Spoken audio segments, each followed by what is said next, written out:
존경하는 15만 종로 구민 여러분, 라도균 의장님과 이광규 부의장님을 비롯한 선배 동료 의원 여러분, 그리고 정문원 구청장님, 마채숙 부구청장님을 비롯한 집행부 공무원 여러분, 또한 언론인 여러분, 반갑습니다. 가회동, 부암동, 삼청동, 평창동 지역구 김하영 의원입니다.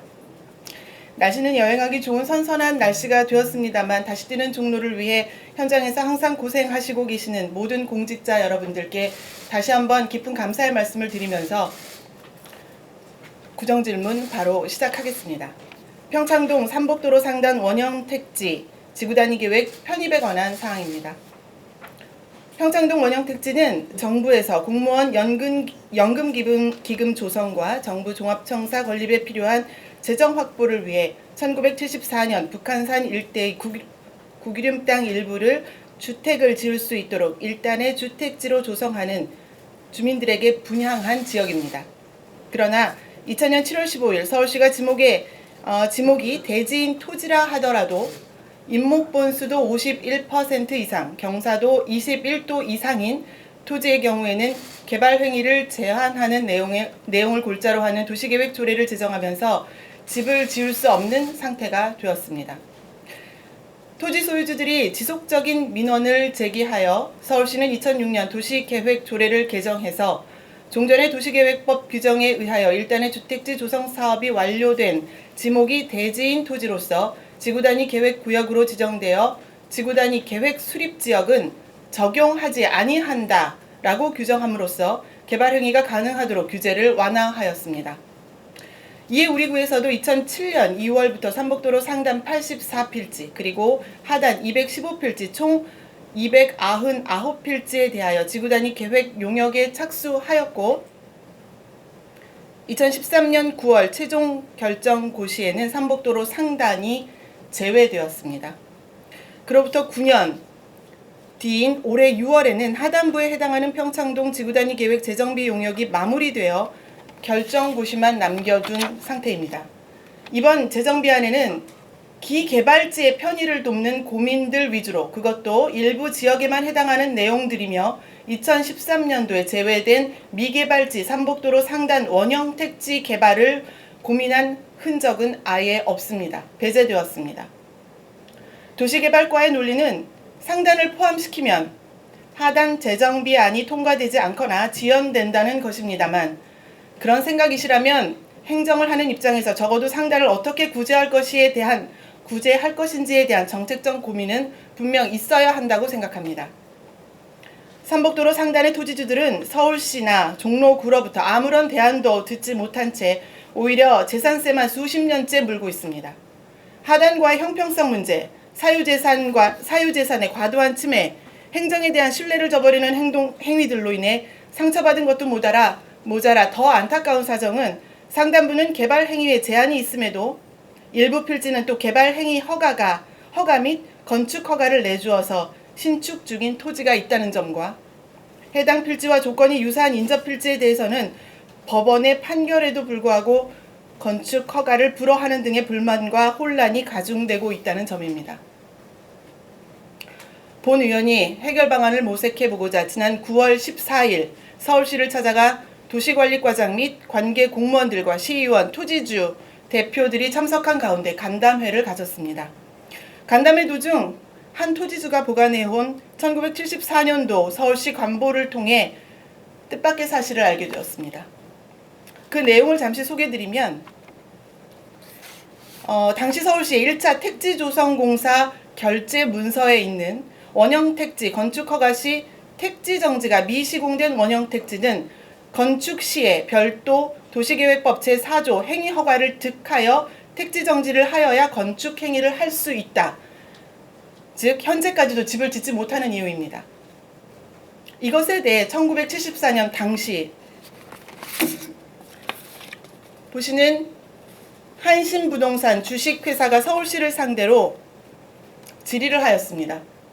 택지정지 미시공된 토지, 즉 원형택지에 도시계획법 제4조 1항 각호 행위를 하지 않고 원형택지 지상에 주택을 건축하고자 할 시는 본조 행위 허가를 득하지 아니하고 바로 건축법에 의한 건축 허가만을 득하고 건축할 수 있다고 사료되는 바 이의 여부라는 질문입니다.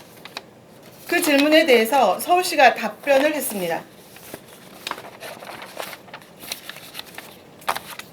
위대오 질의하신 택지 정지 미사용된 원형 택지는 대지의 정지로 인한 원형 변경 및 도시의 풍치를 손상치 아니하는 법인 내에서 다만 주택만을 건립할 시는 도시계획법 제4조에 의한 별도의 행위가 없이 건축법에 의한 건축 허가로 건축할 수 있습니다. 당시 서울시에서 서대문 구청장에게 답변한 내용입니다. 이에 더해서 서울시 관보와 시보를 통해서 원형 택지의 면적을 준공 면적으로 기재하는, 다시 말해서 원형 택지 125만 5,786평을 포함시킨 준공 면적 26만 5,207평을 준공 면적으로 게재합니다. 결국 건축법으로 집을 지을 수 있다는 내용입니다. 이 문서는 지금 현재 서울시에서 확인, 검토 중에 있고, 이게 사실로 확인될 경우 삼복도로 상단, 하단 원형 택지 개발은 새로운 국면을 맞이할 수 있을 것이라고 본 의원은 생각하고 있습니다. 도시개발과에서도 서울시와 긴밀히 협조하셔서 해당 공문서를 다시 한번 확인해 주시기 바랍니다. 지금 본 의원은 묻고 싶습니다. 무릇 일반인들이 수집한 자료가 이 정도인데 서울시 탓, 조례 탓하며 소극적으로 대처하다시피 하신 도시관리국은 지금 어떠한 노력을 그간 해오셨습니까?